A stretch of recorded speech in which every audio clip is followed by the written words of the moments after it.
buenos días para todos.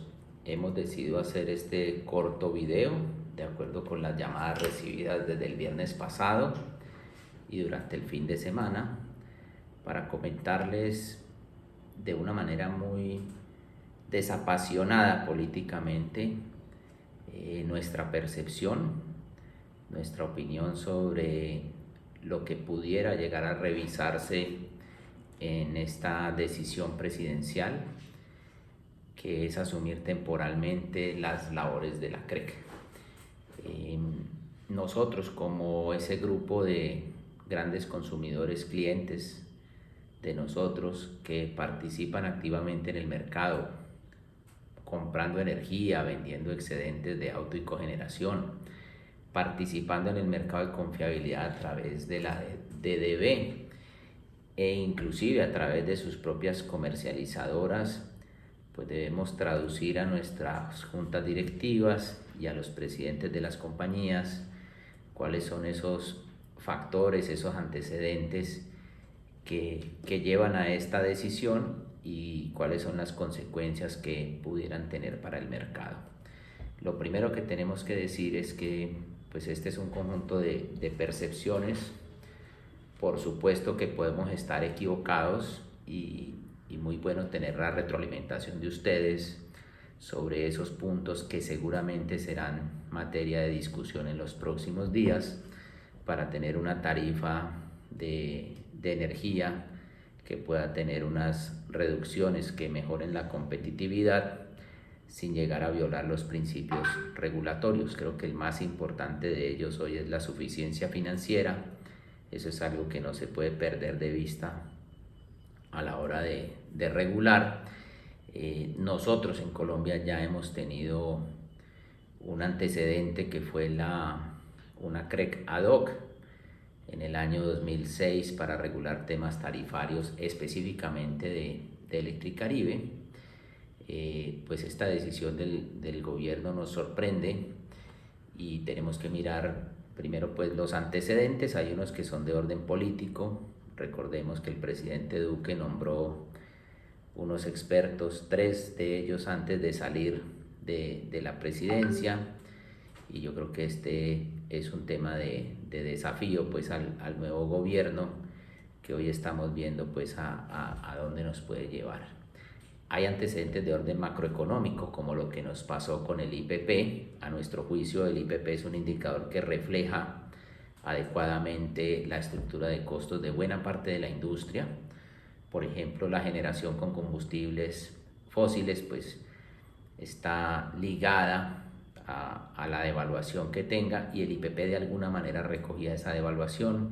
La deuda de las empresas de generación, que también está en dólares, pues buena parte de esa devaluación ha sido compensada por el IPP, y cree uno pues que es un indicador adecuado para los contratos. Sin embargo, pues tuvo un impacto que superó la inflación. Recordemos que el IPP va por encima de la inflación. Decir que los agentes no cumplieron el pacto de reducción de tarifas por el aumento de los precios de bolsa de manera temporal al inicio del verano, pues es lo más injusto que puede haber. Yo creo que se cumplió el pacto de reducción de tarifas. Los agentes hicieron unas reducciones importantes en generación, en distribución, en transmisión, que no compaginan o que no tienen que ver con la percepción de riesgo al inicio del verano. Subir ese precio o empezando pues por el componente de generación, ese precio alto en verano es ideal para que el país pueda cuidar el recurso hídrico. Es la forma de asegurar que recursos más costosos como el carbón empiecen a funcionar y se cuide el embalse. Por supuesto que el comportamiento de los 4 o 5 agentes pivotales, que son los que pueden definir precio en el mercado, su estructura de oferta, deben ser revisados e investigados de manera particular, pero de ninguna manera se puede generalizar un comportamiento en estos agentes del mercado. Hoy los aportes de energía han bajado en algunos días a menos de 100 gigas. Los embalses están cercanos al 70% y todavía en noticias estamos viendo que se dice que los embalses están llenos, pues eso está alejado de la realidad de hoy, y ese primer mensaje es que debemos evitar la generalización. El primer punto en la componente de generación que se quiere revisar es el cargo por confiabilidad. Ahí ya tenemos un tema sobrediagnosticado, ya tenemos unas recomendaciones de diferentes grupos de expertos.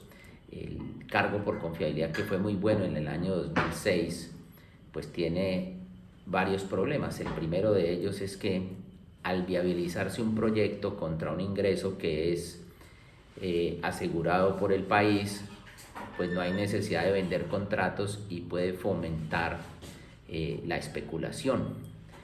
El cargo por confiabilidad, con este nuevo precio de escasez que ha venido aumentando y hoy está por encima de los 1.000 pesos, pues favorece tecnologías de baja inversión y alto costo variable, y es lo que pasó en la última subasta de cargo por confiabilidad, donde vimos que solamente Hidroituango y alguna otra planta hidroeléctrica estaba entrando al mercado, pero gran parte de la energía firme del país pues está en tecnologías que finalmente no pueden vender contratos. Analizar la estructura para llegar a una pareja de cargos por tecnología o llegar a un cargo focalizado donde sea un cargo de última instancia, es decir, que la participación en el cargo por confiabilidad sea opcional, seguramente es una discusión que se tiene que afrontar en los próximos días, porque el cargo se convierte en una barrera de entrada que no permite que la competencia crezca, es decir, que ese parque de generación crezca mediante las leyes de oferta y demanda, sino que hay una mano que no es invisible, que es el regulador, que decide en qué momento se necesitan nuevos recursos de oferta, mientras que la demanda sí está creciendo libremente, y eso pues evidentemente hace que tengamos una tendencia a tener un precio alto. Colombia debe mirar las experiencias que ha tenido Europa con este incremento de los costos, y seguramente su última experiencia en el fenómeno del Niño 2016, porque el reto es tener confiabilidad, pero no a cualquier costo. Siempre hemos pensado que el kilovatio más costoso es el que no se tiene, pero hoy vemos que lo que se requiere es un equilibrio que tenga en cuenta también, además del criterio de confiabilidad, el criterio de competitividad para la industria. Para el sector residencial la competitividad no es tan relevante, sobre todo si se tiene en cuenta que en las clases menos favorecidas pues el 60% del costo del servicio es pagado a través de los subsidios. Y cuando hablamos, por ejemplo, de las restricciones, hoy estamos viendo que las restricciones han bajado de 35 gigas día a menos de 20 gigas día. Es la primera vez que vamos a tener en mucho tiempo precios de bolsa bajos con restricciones bajas. Ahí hay un efecto combinado de una tarea que se ha venido haciendo de mejoramiento del sistema de transporte nacional. La entrada de Ituango también ayuda, la entrada de Tesorito, que es la última planta térmica de la costa que tiene un gas de precio muy competitivo, seguramente va a seguir mejorando esta variable, y esta es una de las discusiones que el sector ha tenido grande en los últimos años. Yo creo que ahí hay una tarea que apenas está viendo los resultados. En la última revisión de los cargos de distribución de 2018, pues pasamos de una metodología de ingreso de cargo regulado a tener una metodología de ingreso regulado. Esto es que los menores consumos que se tengan por autogeneración pueden ser compensados con incrementos de tarifa para mantener la suficiencia financiera de los operadores de red. Conceptualmente es lo que se tenía que hacer para poder asegurar la viabilidad de los distribuidores. Sin embargo, en pandemia, que hubo reducciones de consumo, pues esas reducciones de consumo se convirtieron en incrementos tarifarios, y se aseguró, tal vez faltó cintura pues en la definición de esta fórmula cuando llegó pandemia, para que no se convirtiera en incrementos tarifarios esas reducciones de consumo, pero es, digamos, hacia donde debe ir la remuneración de la distribución. Se aprobaron a los distribuidores la inclusión de las inversiones para bajar las pérdidas. Ahí hay una discusión muy fuerte porque normalmente las tarifas de energía remuneran el uso de unos activos durante una vida útil. En el caso del CEPROC se está remunerando por parte de los consumidores la inversión para bajar las pérdidas, y es una inversión que es inherente pues al riesgo del negocio, o que había venido siendo inherente al riesgo del negocio. También se les aprobó la socialización de las pérdidas como tal, es decir, que hoy en día ese índice de pérdidas que tienen las empresas se traslada a los usuarios que sí pagan, y esto pues ha generado unos incrementos importantes en esa componente de pérdidas de energía que está asociada pues a la remuneración del distribuidor. En los temas de autogeneración, algunos operadores de red, aquí hay que decir que no fueron todos, empezaron a tener ejercicios de posición dominante para inviabilizar la transición energética, y esto pues yo creo que es algo también que seguramente estará en revisión. Los temas de cobrar más la contribución, ya muy corregidos gracias al esfuerzo de la superintendencia y de la CREC. Los temas de energía reactiva pues que están en discusión. Desafortunadamente hay una resolución para comentarios que validaría la práctica de dividir en dos el proceso de conexión y el proceso de eliminación de la reactiva por otro lado, que pudiera, digamos, ayudar a ese ejercicio de posición dominante para que los usuarios no autogeneren con energía solar. En transmisión hoy tenemos una metodología de remuneración que está dolarizada para toda la expansión. Son anualidades en dólares que se remuneran a 25 años, es decir, hoy hay una buena parte del sistema de transmisión que se remunera en dólares, y eso explica el incremento. Seguramente, como en proyectos de generación con renovables, pues se tendrá que revisar si está bien que tengamos una parte dolarizada dentro de la transmisión, o si se debe asignar riesgos de remuneración en pesos a unas inversiones que pueden ser en dólares y que pueden tomar algunos años en ejecución.